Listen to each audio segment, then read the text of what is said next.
Good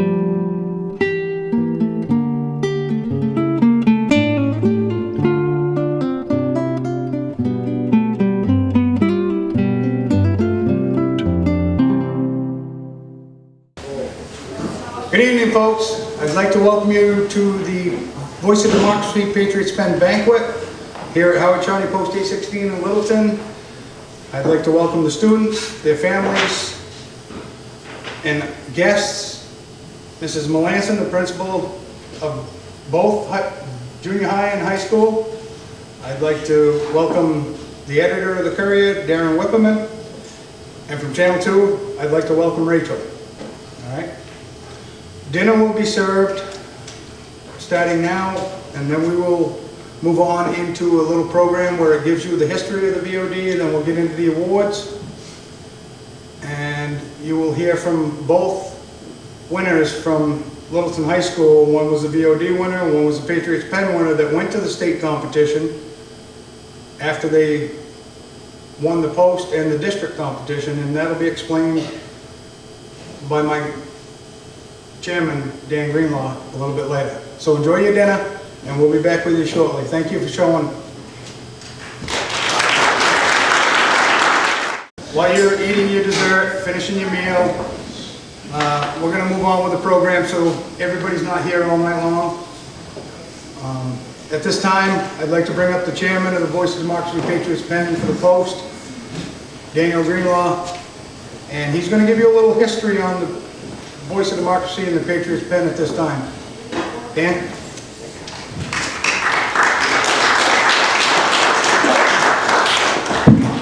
Thank you, and again, I'd like to welcome everybody here tonight.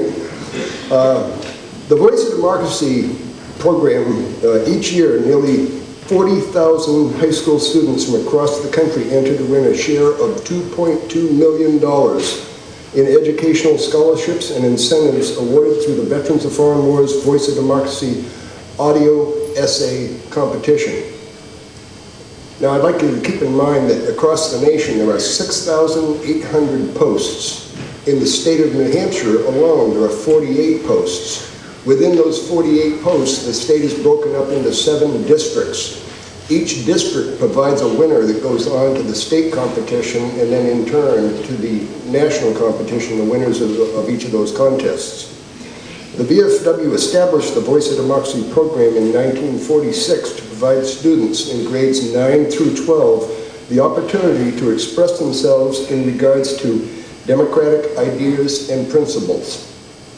The first place winner receives a $30,000 scholarship paid directly to the recipient's American university, college, or vocational or technical school. Other national scholarships range from $1,000 to $16,000, and the first place winner from each state of the VFW wins an all-expense trip paid to Washington, D.C. The criteria for the judging consists of the following. This year, the Voice of Democracy theme was why veterans are important to our nation's history and future. The judging criteria consists of originality, which is worth 30 points, which shows imagination and human interest in the history and the future. The content is worth 35 points, and that is for clearly expressing ideas in a smooth transition from one idea to another. And finally, we have the delivery, which is worth another 35 points to speak in a clear and a credible manner. Similarly, the Voice of Democracy, or the Patriots Pen program, is judged on basically those same things, but it's not an audio contest, it's a written contest. And each year, more than 100,000 students from across the nation in grades 6 through 8 enter into the Veterans of Foreign Wars Patriots Pen Youth Essay Contest. The first place winner from each state competes to win one of 46 national awards totaling $46,000. The first place winner wins $5,000 and an all-expense paid trip to Washington, D.C. in March. The essay contest encourages young minds to examine America's history. along with their own experiences in modern American society by drafting a 300 to 400 word essay expressing their views based on a patriotic theme chosen by the commander, the national commander of the Veterans of Foreign Wars. So the people who participated this year, unfortunately all of them couldn't be here tonight, but we would like to thank you all very much for participating. Again, we'd like to thank the parents for what you do as far as guiding your children to the educators, and I'd like to mention one of the people who has religiously spearheaded this program for the Veterans of Foreign Wars is, I don't know where she went, Jennifer Carbonell, who has been influential every year in making this program happen. And we thank you, Jennifer. I don't know, where'd she go, the little girls' room? Or, thank you, Jennifer.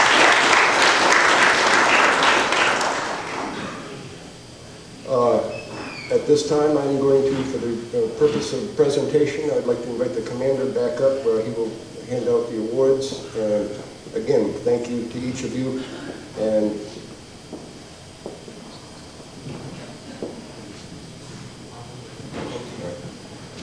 thank you.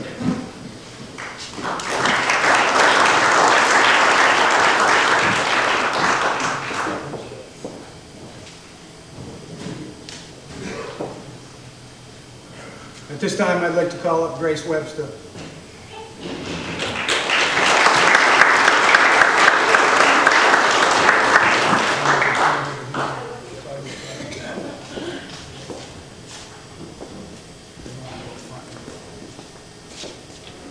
Stand in between us, that one. And then I want you to hold this up.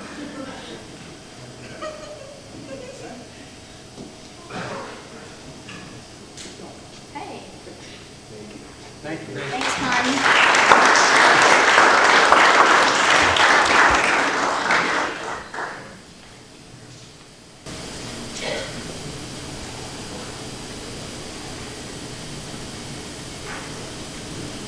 At this time, for the judging purposes, we do first, second, and third at the post.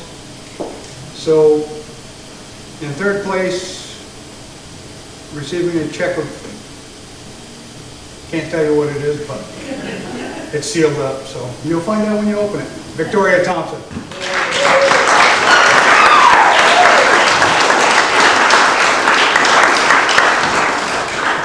Congratulations, Victoria.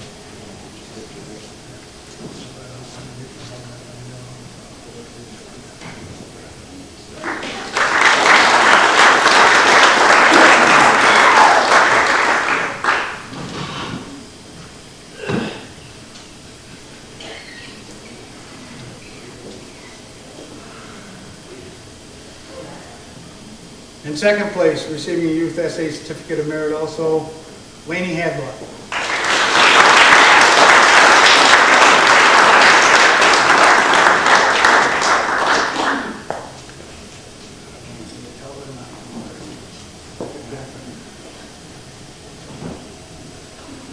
Thank you, Lainey.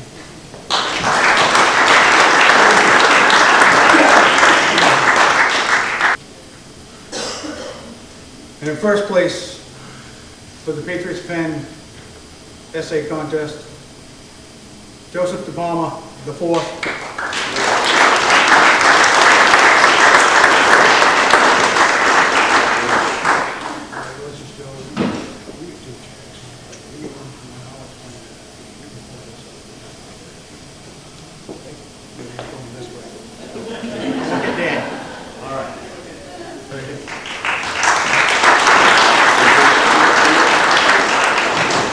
I'd also like to say that Joseph also won a check from District 1 of the VFW in New Hampshire. But at this time, I'd also like to invite him to step up to the podium and read his speech, Why I Appreciate America's Veterans.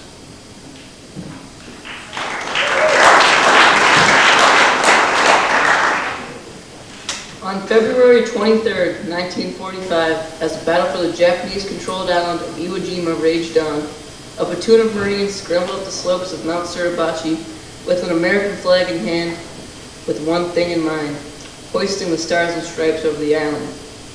The length of pipe they found in the wreckage on top of the mountain served as a makeshift pole, and the 6 men lifted the American flag high above Mount Suribachi. Those 6 men probably didn't know the photograph of them raising the flag would become a symbol of World War II and be forever etched into history. Those 6 men's simple act of patriotism is why I appreciate veterans the most. Their ability to even think about how great our country is while under fire amazes me. They are driven by one simple task, defending America. As Nelson Mandela once said, I learned that courage was not the absence of fear, but the triumph over it. The brave man is not he who does not feel afraid, but he who conquers that fear. Veterans are some of the most courageous people in the world. Whether they were a cannon fodder, a Marine, a sailor, or an airman, their courage and bravery is without equal. From the beaches of Normandy to the deserts of Iraq, they fight for America. From the sweltering jungles of Vietnam to the mountains of Afghanistan, they fight for America. They march from the battle with the thought of defending America, and when they return from battle maimed and psychologically scarred, they are appreciated by the American public. It is time for people to appreciate America's veterans and thank them for their service to this nation. The patriotism that was born on the Lexington Green on April 1775 still exists today in America's soldiers and veterans. The shout that was heard around the world still echoes in the ears of our soldiers and veterans. It echoes off the stone walls of the Grand Canyon. It echoes to the streets of New York. It echoes across the National Mall in Washington, D.C. It echoes over the roar of Niagara Falls. It echoes off the slopes of Mount Rushmore. It echoes across the south lawn of the White House. The American people just need to hear it.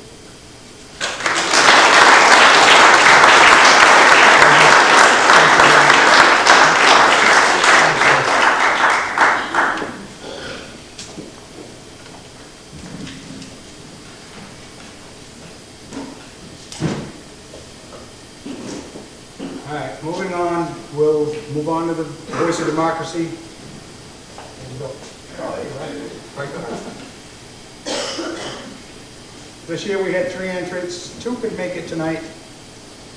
So we will start off with the Voice of Democracy award citation for 2nd place, Ebony Berra.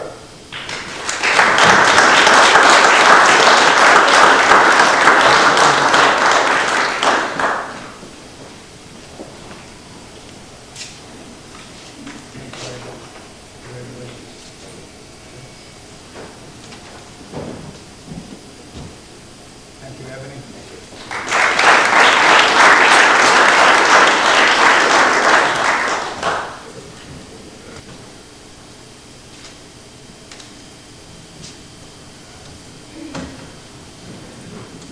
And in 1st place, receiving the Voice of Democracy Certificate of Merit, also receiving compensation from the Post and the district, because she was also the district winner, Amanda Dane.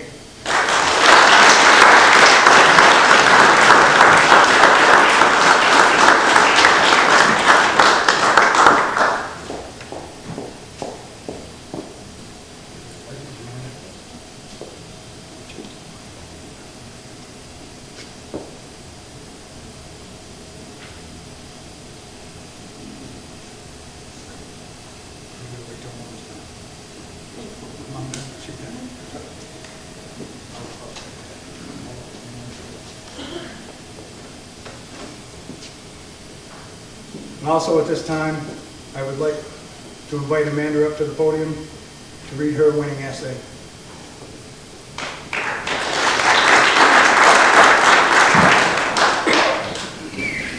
There was a tear in the eye of a young boy waiting in an airport. A hero is walking away. The young boy knows he will be back. It is easy to think of why veterans are important to our past. They fight for our freedom, they fight for a way of life, and they fight because they believe what they are doing is worthy. Because when they come home to their families, they see exactly what they were fighting for. Veterans contribute to our future just as much as they did to our past, as the young boy in the airport is our future. I said, "Grandpa, what's this picture here? It's all black and white, it ain't real clear."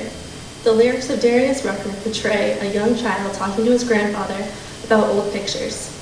Grandfathers, grandmothers, mothers, and fathers all have stories to share. Veterans of our past conflicts and wars hold memories that are treasured. Their efforts made our country what it is today, and we are all grateful. But their contributions don't stop when they leave their stations or when they return home. Veterans in America never stop giving to us. Through their memories and stories, we share lessons no history book can teach us. Thinking back to middle school, I remember reading in our textbooks about the Vietnam conflict. Knowing my grandfather had served during that time period, I visited him and wanted to know more. He told me story after story, showing me pictures of himself and his good old boys, remembering each as if he had spoken to them yesterday. Sitting in the living room with him, I realized that a picture is not worth 1,000 words, but rather, they are worth a lifetime of stories. Each story, when told, means way more than the black and white shadows captured in the moment. I remember his stories because they are important.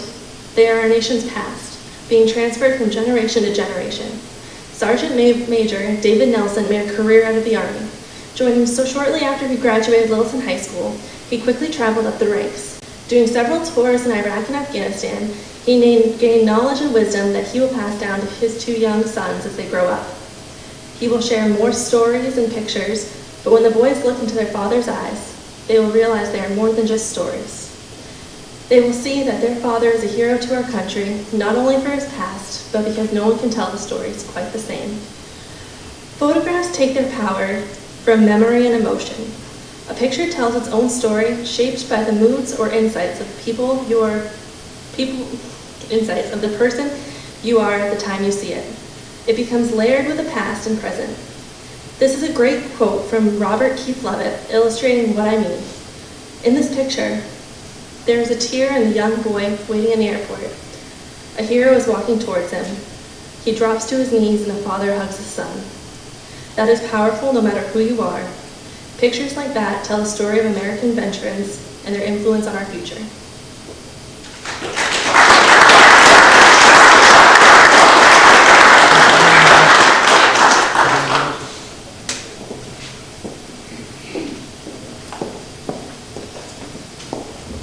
Before our commander has the final comments, I would just like to remind everybody that I know nobody wants to go out and you're going to be out of school in the summer, but next month, March 1st, approximately, they will be announcing the theme for next year's Patriots Pen and Voice of Democracy program. It comes out on March 1st, and all you have to do is go to VFW, May 1st. I think it was March 1st. I stand corrected. It's May 1st, not March 1st. But I would encourage everybody to go to vfw.org and you can get all the information. I know none of you students really want to spend any more time this summer than you have to doing schoolwork, but if you take the summer and take the time to do it, I think it's something that you can all appreciate where you've been this year, what you've accomplished, and we look forward to seeing you here again next year, and hopefully one of our students from here is going to be not only a state winner again, but maybe a national winner. So please, I encourage you to keep trying. Thank you.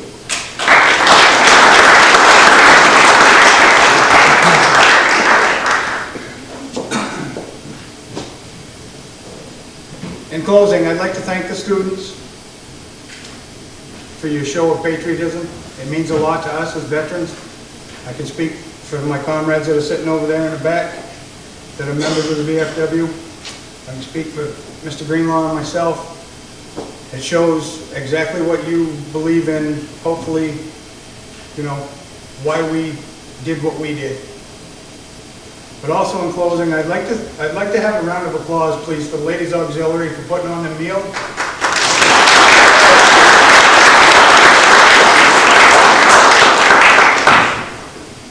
And again, for those of you who are going to be eligible again, please come back again next year.